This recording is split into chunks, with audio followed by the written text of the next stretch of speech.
And then you go into this whole like self-doubt and anger and criticism and resentment and all of that. But then you're like, yeah, I mean, I have a curse on me, which was not true. It was because I was worrying about it happening, because it has happened in the past. And then your brain, what it does, your brain is just a software. So it connects dots and then make patterns, and then it tells you that this is your pattern.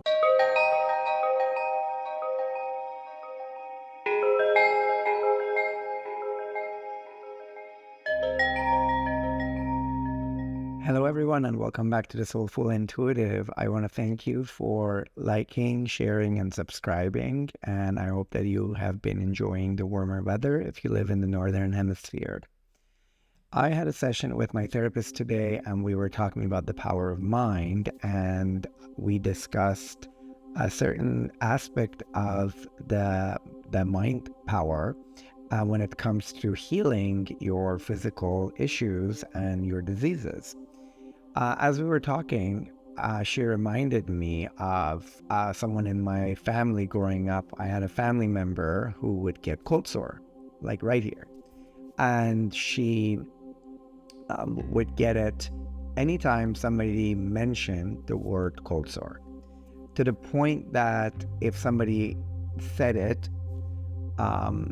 obviously without knowing that she had that reaction to it, then the next day, sometimes by the end of that day, she would start feeling it coming in. And I was very young. I didn't understand what cold sores were, because I just knew that it's something that she's very sensitive about, and she gets it on her lip. And as I got older and I learned about the placebo effect, which is what they do when they're testing out new drugs and new medication, and they give sugar pills or just pills that have no medication in them, but they look like the medication to the control group.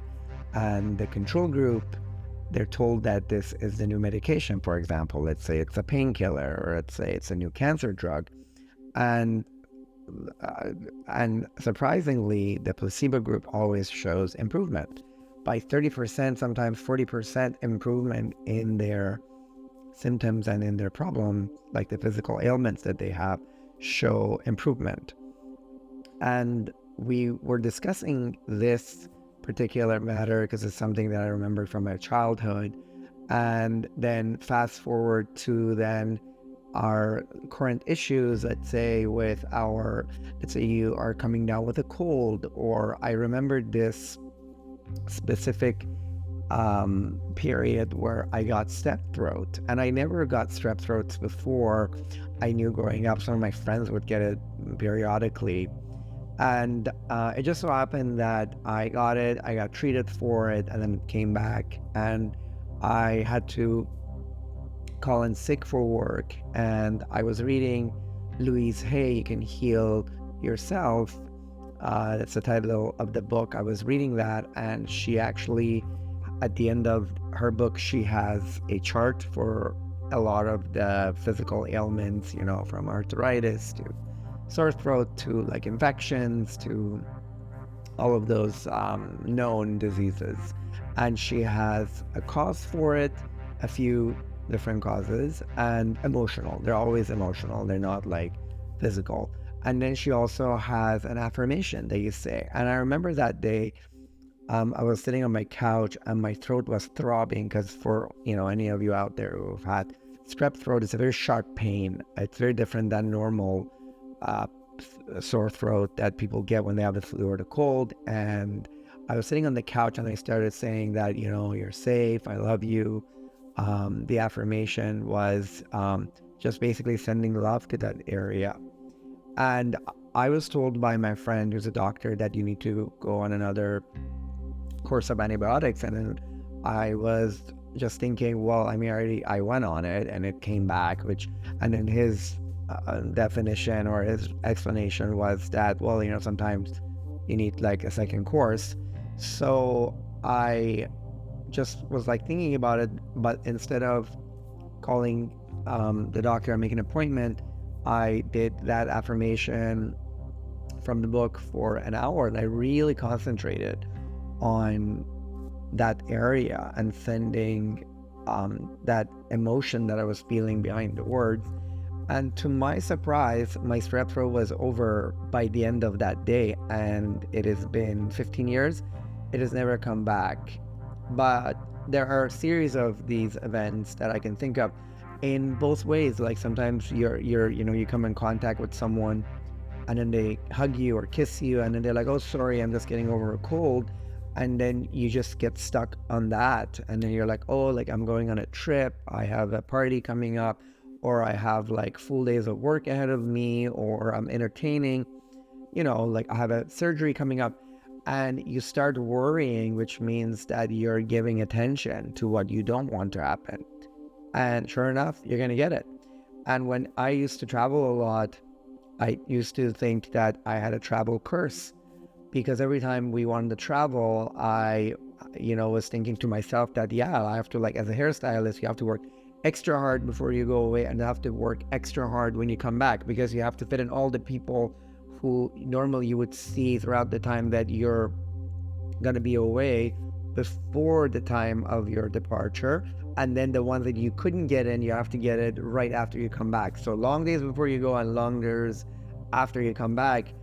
And so I always thought that's why I get sick. Like I work hard, and then I'm on the plane, and then sometimes on the plane or as I got off the plane, that basically starting my vacation, that I would get sick, and or some other things would happen at the airport, as the customs weren't always nice towards Middle Eastern male travelers, and sometimes they would just cause hurdles and randomly check you, and it would cause emotional turmoil. Sometimes you would lose your flight and so on and so forth. Like, I don't want to go into details, but that all, I just made a logical connection that I have like a travel curse, that every time I want to travel, these things happen. I lose my flight, or I miss my flight, or these people come my way and pick me out of 400 people in the lineup, and then you go into this whole self-doubt and anger and criticism and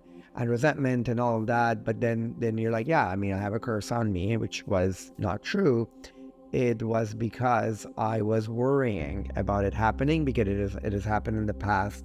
And then your brain, what it does, your brain is just a software. So it connects dots and then make patterns, and then it tells you that this is your pattern, and it could work both ways. It could work as you're just a lucky, human being, and good things keep happening to you, or you're just an unlucky human being and bad things happen to you, or it's going to be strictly about I have no luck when it comes to men, love life. I don't have any luck when it comes to women, love life. I don't have any luck when it comes to siblings. I don't have any luck when it comes to managers or coworkers, and some people put it all in one basket and say I'm unlucky. Some people make it as I'm just unlucky when it comes to this area, because the brain has made other patterns when it came to other areas, because let's say maybe they always had good job situation, or good employees or good employers. So the brain already told them that, you're really lucky when you come to this and this and that. So I remembered all of that. And then there was like a point where I just had one or two vacations that everything went smoothly. And then my brain made a logical conclusion that the curse is lifted. So then after that, it stopped. So the power of mind is ridiculously important. The power of mind is out there. We basically can't ignore it. We have to use it. I was listening to a podcast, and this doctor was talking about how the medical science is really good at treating acute issues right now. But what they're predicting for the future is that they are going to use the power of our mind to heal our bodies. And in the future, we're not necessarily needing pharmacology as much as we had needed it in the past, because we went into scientism and we totally forgot about our minds and the power of our minds, and the power that rest inside of us, and how important it is to use our power to our own benefit. But most of us use our power to our own detriment, which in the form of worrying, in the form of expecting worse to happen. And when you expect the worst to happen, it'll happen. And a lot of it is also, you learned it. It's a learned behavior. If you grew up in a household where everybody was just look at the glass half full and everything, put the rosy goggles on and look at everything rosy, then chances are you're going to have a very rosy view of the world. So even when things happen that are not very fortunate, you don't go to I am always ...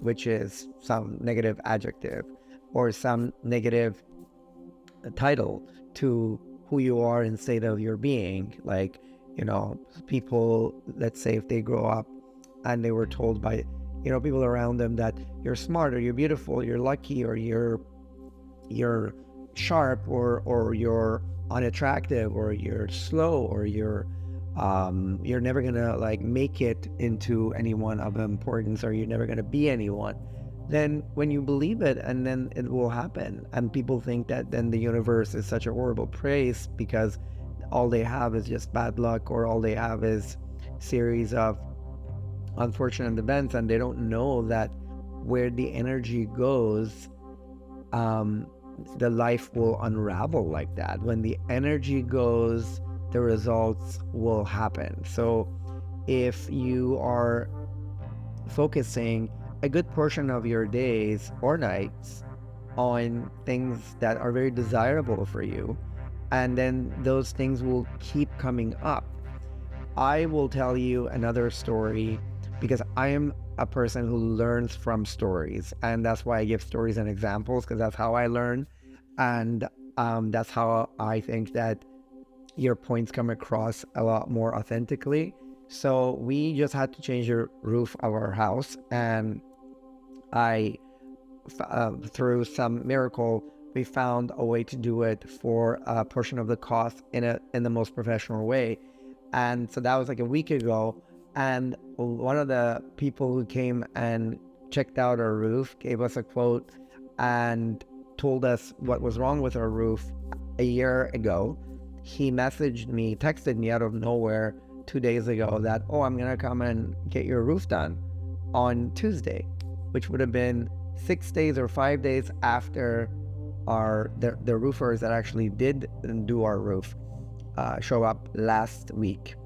And if that is not the power of mind, if that's not connection between people, because I was so focused on the roof that people who were involved with the roof just started messaging me. And it was another way of universe saying that you are the king of your own domain, you are the co-creator, you are in the position of power, and the parts in your life that things don't really fall into the right place, you shouldn't think that you've lost power. You just should focus on what is it that you're giving so much energy to, and where does it come from? Does it come from a place of positive emotions like love and certainty and trust, or does it come from negative emotions like fear and anxiety and anger? And also sometimes what we are giving our energy to, and we're really focusing on, we think this is the best scenario for us, the universe has a better scenario for us. So sometimes that doesn't happen, but then something better will happen. But on the same road, because sometimes we think, I'm looking for, a house with these qualities in this neighborhood, and somehow in a estate sale, a better house in a better neighborhood within your budget shows up in another neighborhood, and you go there, but we shouldn't dismiss how much power we have in creating healing, in creating our own world, in creating love and harmony and peace, and in creating conflict, in creating unfortunate events, in creating anger-ridden situations, in creating situations where we feel powerless. So the fact that we're in power at times is an illusion, but we are in power, but not in control. They're two different things. So for all of us who think that we're in control, we need to think again, because what really is in control is the universe. But we have the power in co-creating with the universe, uh, and into a direction that we want to go. Some people go really dark, and we can call it like in every avenue. Like it could go spiritual darkness, it could go financial darkness, it could go psychologically in a dark place. So the universe will take you wherever you want to go, whether it's darkness or lightness. But usually people who go down the dark paths, they think differently than people who go up the light paths. And I really would like to focus on going into the light, but I have no judgment towards people who want to go towards the dark, because sometimes you have to go towards the dark to understand contrast. Because how do you know you like lightness if you've never experienced darkness? And how do you know you like generosity if you've never experienced um, poverty, or if you've never experienced lack? Because sometimes you have to go there in order to understand the power of the other side. So no judgment. Wherever you want to go, whether it's up or down, whether it's light or dark, you will get there. But for those of you who want to go up and you want to go light, don't underestimate the power of your mind, and you can heal yourself. You definitely can. And that's not to say that people who are suffering with illnesses are to blame. Hardship is usually a way of universe telling us that we need to change path, and that hardship also is a way to strengthen us and to make us more aware. And pain is only a way to tell you that you have an issue. It's a symptom. And once you find out what that symptom is and where it comes from, then pain goes away. And what we can never promise that the life is just going to be full of pain-free situations, because that's not true. That won't happen. But in order to take charge of our power, we need to focus on how many different ways the universe has shown us how much power we own, from placebo to just mentioning a word and the next day you will have the symptom.